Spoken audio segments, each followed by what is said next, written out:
Bonjour, nous allons donc aujourd'hui aborder le troisième chapitre d'Ilikutei Amarim. Perek Gimel. Veine kol bechinot umadregot mishalosh elu nefesh ruach veneshama kelula meser bechinot. Or, chacun de ces trois niveaux, nefesh, ruach et neshama, est composé de 10 facultés. Keneged eser sfirot elyonosh nishtal shelu mehen, qui correspondent aux 10 sfirot supérieures, donc manifestations divines, dont elles sont issues à travers l'ordre de l'enchaînement des mondes. Anir lakot leshtaim, lesquels, les 10 sfirot, sont divisés en deux catégories générales. She'en shalosh imaot vesheva kfulot. Ces deux catégories sont les trois mères, les trois mamans.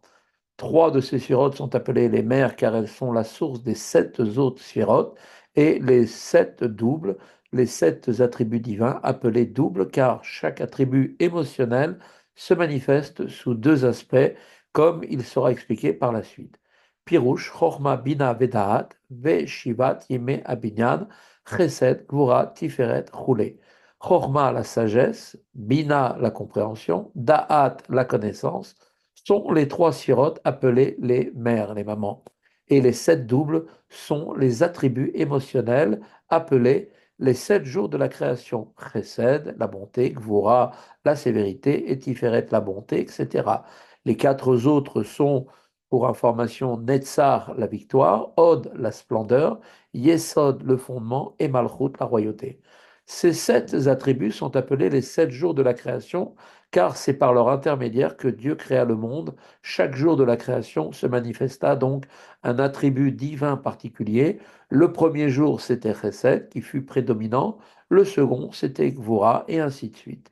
Vechen benefesh Adam, leket leshtaim sechel umidot. De même, en est-il que les 10 sphirotes sont divisées en deux catégories générales, ainsi les facultés de l'âme de l'homme sont elles aussi divisées en deux catégories générales, ce que l'on appelle le sechel, l'intellect, et les midot, les facultés émotionnelles.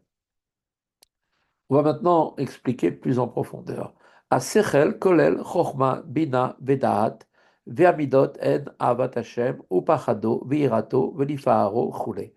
La catégorie de l'intellect comprend les trois facultés intellectuelles, chochma, bina et da'at, donc ce qui forme donc l'acrostiche de Chabad, et les facultés émotionnelles qui portent les mêmes noms que les sept sphirotes qui leur correspondent, Chesed, Gvura, sont l'amour de Dieu, la peur et la crainte de Dieu, la glorification de Dieu, etc. L'amour et le chesed, la bonté, sont liés parce qu'ils sont en fait respectivement l'aspect intérieur, c'est-à-dire l'aspect sentimental, donc l'amour, et l'aspect extérieur, donc dans la pratique, c'est le chesed, la bonté, qui va donc se traduire par une action concrète. La peur et la crainte de Dieu correspondent à Gvura. Pareil, la peur est un sentiment et la crainte va donc être un mouvement de retrait donc qui va se matérialiser par une peur véritablement qui correspond à Gvura parce elle a aussi son aspect intérieur et extérieur. Vechabad nikraou a imot ou makor la midot qui amidot en toldot Chabad. Chabad, les facultés intellectuelles sont appelées quant à elles les mères et donc la source des midot, des facultés émotionnelles, car les midot naissent de Chabad, des trois Chochma, Bina, Da'at. Donc à ce point, il convient maintenant d'expliquer brièvement la fonction de ces facultés que sont Chorma, Bina et Da'at, dont l'acronyme, comme on l'a dit, est Chabad, mentionné d'ailleurs à plusieurs reprises dans les chapitres qui vont suivre. Chorma, qui est appelé également Barak Hamavrik, l'éclair qui illumine, produit ce qu'on peut dire le premier éclair de l'intellect, eh bien, par lequel l'idée donc s'aperçoit en ce qu'elle a d'essentiel. Son point, c'est ce qu'on peut dire son point séminal.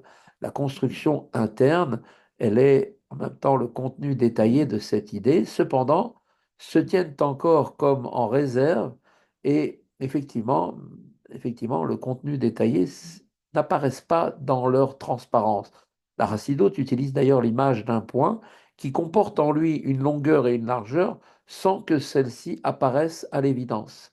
Ainsi, tendu vers la solution d'un problème, perçoit-on d'abord donc un éclair intuitif de Chorma qu'il peut être effectivement être résolue par un tel mode de raisonnement.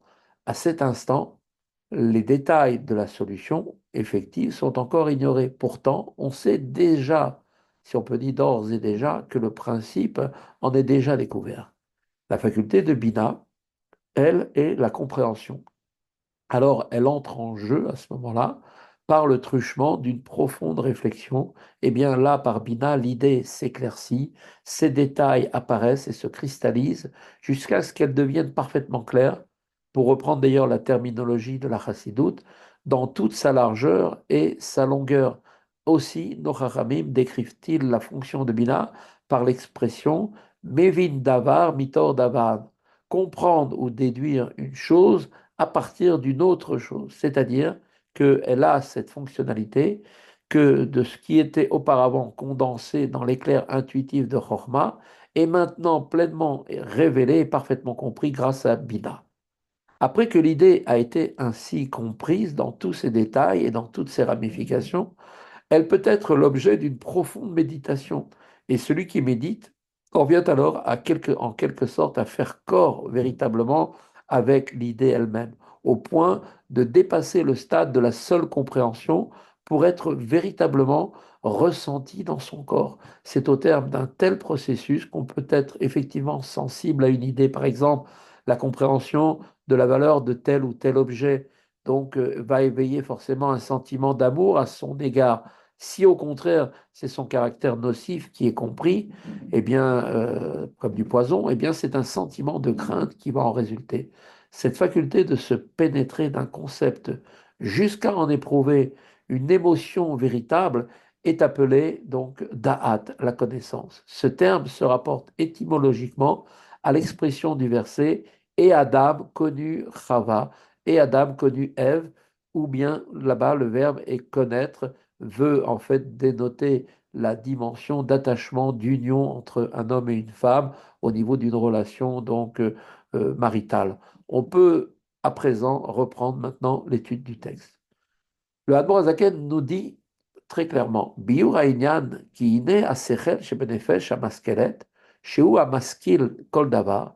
L'explication en est que ces trois opérations intellectuelles que nous avons décrites précédemment, eh bien, cette explication est la suivante. La faculté intellectuelle de l'âme rationnelle qui conçoit chaque chose, c'est-à-dire la faculté qui perçoit le point séminal d'une idée, tout en produisant le premier éclair d'illumination, comme il vient d'être expliqué, Nikra Beshem Chochma, Koachma.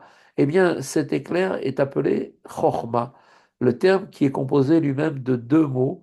Koachma, la traduction, c'est la faculté, le potentiel du quoi, de la question. En ce qui concerne la faculté de Chochma, on ne peut que s'interroger. Quoi? Qu'est-ce que c'est? Car à ce stade, l'idée n'est pas encore limpide, la personne est en train de chercher une solution et rien n'est limpide et logique, rien n'est encore logiquement compréhensible. כשמוצא כוחו אל הפועל, כשמתבונן בשכלו להבין דבר l'ashro, et quand la personne va exprimer cette idée condensée de l'état potentiel à un état effectif, c'est-à-dire qu'il réfléchit au moyen de son intellect sur le point séminal de Chorma, qui est donc cet éclair qu'il a eu d'idée géniale pour le comprendre dans sa plénitude, eh bien, en d'autres termes, son pensée, l'ensemble des détails qui constituent la totalité de l'idée particulière en sa longueur et sa largeur, eh bien, ces deux images métaphores traditionnelles ont un sens précis.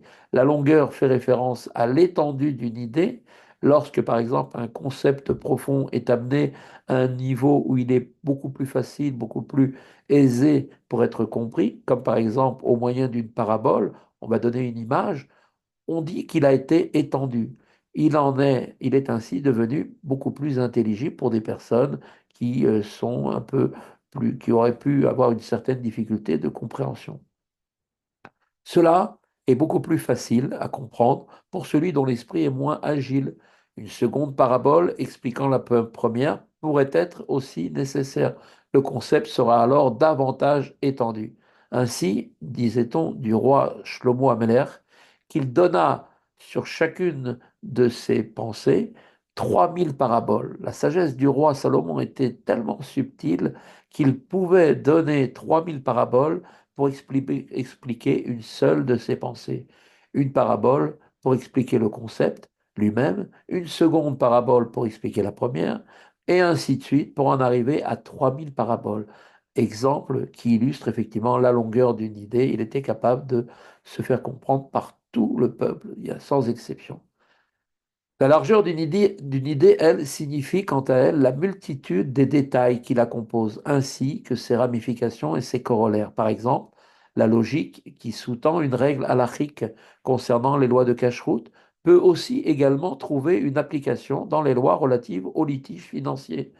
C'est là la signification du mot les ashuro, pleinement, comprendre le concept intellectuel dans son intellectualité, dans sa longueur et dans sa largeur.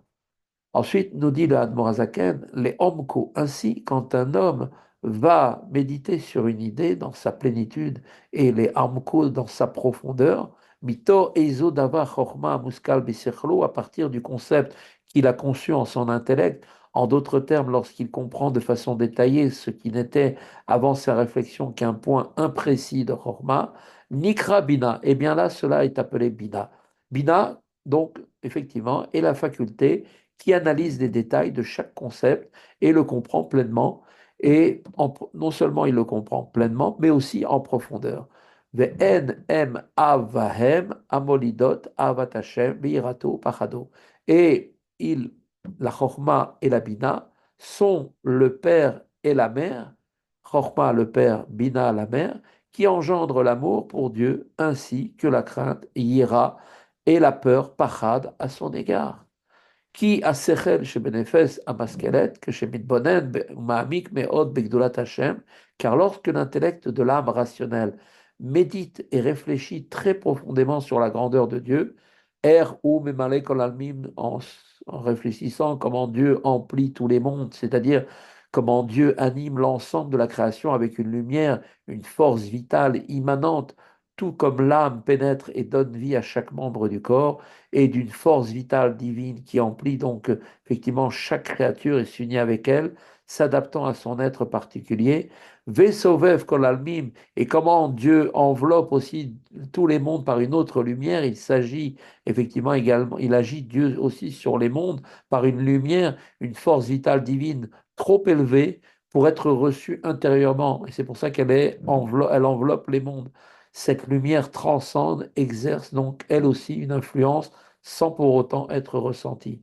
Et quand l'homme va réfléchir comment Dieu il emplit les mondes et comment Dieu il enveloppe les mondes, mais Kula Kame Kelochashib, ou encore un aspect de la grandeur de Dieu, à savoir comment toute la création est considérée comme néant devant lui, Nolda, Benit Orora, Midat Taïrat, Aromemut, Bemocho ou Marshafto.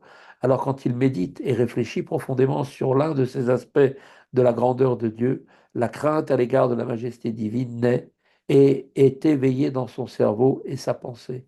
Leira ulit boshetch migdulato itbarer, she'en la sof vetachlit, c'est-à-dire qu'à ce moment-là, la personne va donc forcément avoir la crainte et l'humilité devant sa grandeur, béni soit-il, qui n'a ni fin ni limite. En d'autres termes, un sentiment d'humilité et de honte se mêle à sa crainte de Dieu, à l'image de la crainte que l'on ressent en présence d'un grand sage ou d'un juste éminent, crainte qui se traduit par un état d'humilité à son égard.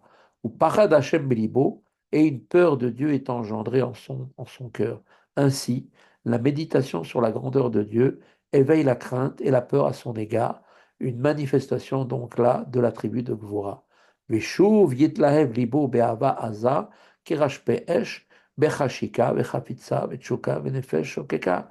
Puis, cette contemplation donnera naissance à un amour pour Dieu, qui est donc une manifestation de l'attribut de Chesed, si bien que son cœur s'enflammera d'un puissant amour pour Dieu, semblable à des flammes ardentes, avec une passion, un désir, une envie et une âme languissante.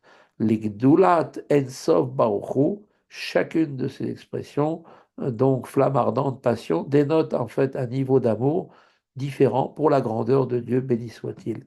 Vei kalut anefesh, kedirtiv, נכספה וגם קלטה נפשי וגומר, וכתיב שמה נפשי לאלוקים גומר, וכתיב שמה לך נפשי גומר. C'est là le sens du terme kalut hanefesh, qui est en fait une passion consumante de l'âme. Ainsi qu'il est dit, mon âme te désire, elle défaille. Mon âme a soif de toi, de Dieu, et encore, mon âme a soif de toi. Cet amour pour Dieu est si intense que l'âme risquerait d'être consumée par ces flammes ardentes et d'abandonner le corps. Et de ce fait, si ce danger n'était pas anticipé, cet amour dès lors contenu, eh bien, l'homme quitterait ce monde, comme c'était le cas pour les fils de Aaron, donc Nadab et Abihu.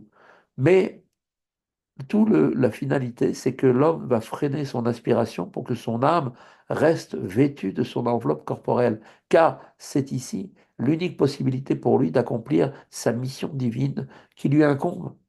V'atzimahon hu miyesod haesh shebenefesh haelokit. Cette soif d'amour dérive de l'aimant de feu de l'âme divine. כמו שכתבו התביעים, וכן הוא בעץ חיים, שיסוד האש הוא בלב.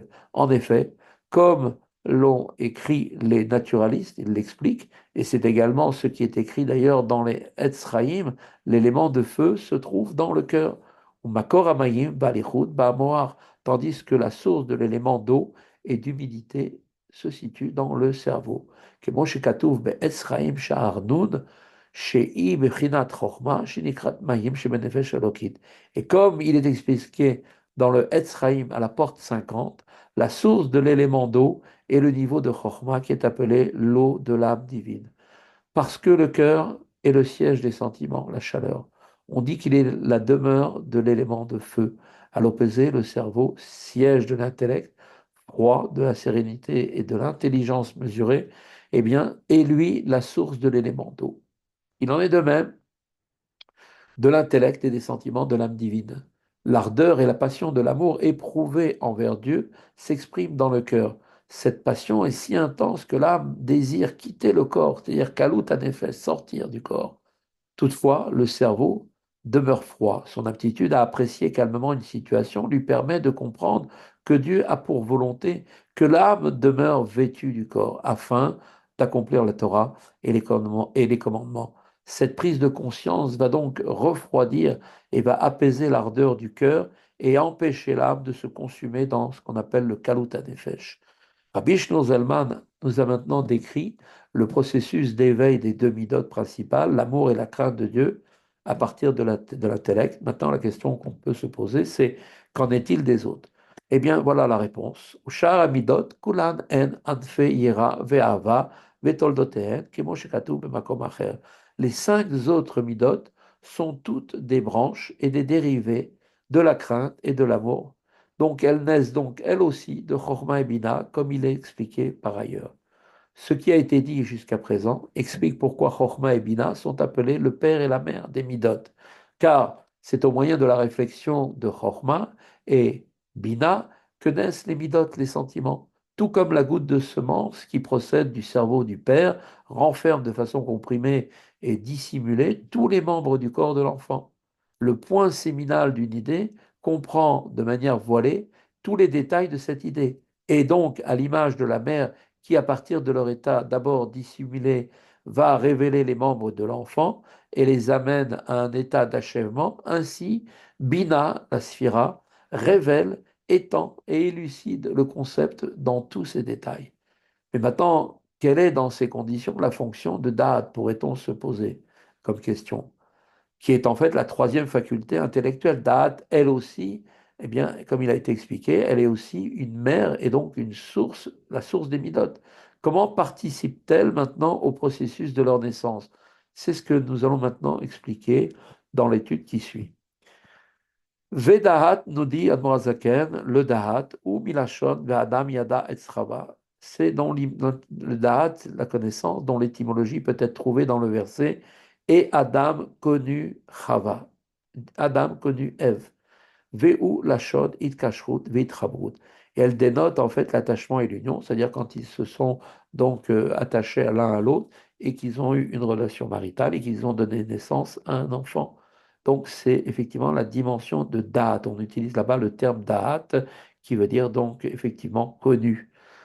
Chez Mekacher Da'ato, le Da'at, c'est ce qui va permettre donc de pouvoir appliquer à l'âme divine, signifie que c'est ce qui permet d'attacher donc son esprit, Bekesher Amitz ve Chazak, Mehod, à un lien ferme et solide, d'accord? Veitake marshafto bechozek bigdulat ensof baruchu, et donc de fixer sa pensée sur la grandeur de Dieu et de ne pas en distraire, de pas en être distrait par son esprit. Ve'eno masir dato, en d'autres termes, l'idée qui a été conçue dans Chorma et ensuite développée dans Bina est pleinement maintenant intégrée dans l'esprit par l'exercice de cette concentration qu'est Da'at, qui af mi sheu chacham benavon begdulat en sof baruchu. Car même celui qui est sage, en référence à la faculté de Chokhmah, est doué de discernement, qui est en fait là ici dit par référence à la faculté de Bina, pour comprendre par celle-ci, donc comme on a dit, begdulat en sof baruchu, la grandeur de l'Ensof béni soit-il, eh bien, im lo yikacher da'ato vitakem arshavto bechozek ou be'atmada, eh bien, si cette personne n'attache pas son esprit, ne fixe pas fermement, donc ne fixe pas fermement et avec constance sa pensée sur l'idée qu'il a maintenant comprise, eh bien, lo yolit benafsho yira ve'ava amitit. Il n'engendrera pas dans son âme une crainte et un amour véritable, mais qui im dimyonot shav, mais seulement il l'engendra de vaines illusions. Il sera dans un monde du dimion, c'est-à-dire de l'imaginaire. Son amour et sa crainte de Dieu ne seront que le produit de son imagination. Ils ne sont, bien sûr, il n'est possible d'éprouver de véritables sentiments et de crainte et d'amour qu'à travers Da'at, la profonde concentration, et seulement et uniquement. Valken, Adat ou Kiyum Amidot Vechiyutan, c'est pourquoi Da'at est la faculté qui donne existence et vie aux Midot, et elle est pour cette raison appelée une mère des Midot, car c'est seulement par elle que peuvent naître les Midot pleinement vivantes et pérennes dans le temps, vont durer.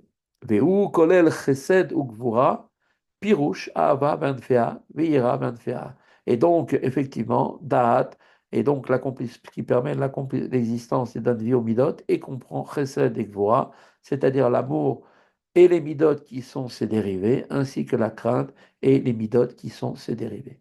Voilà, c'est ici que se termine notre cours du Tanya, chapitre 3.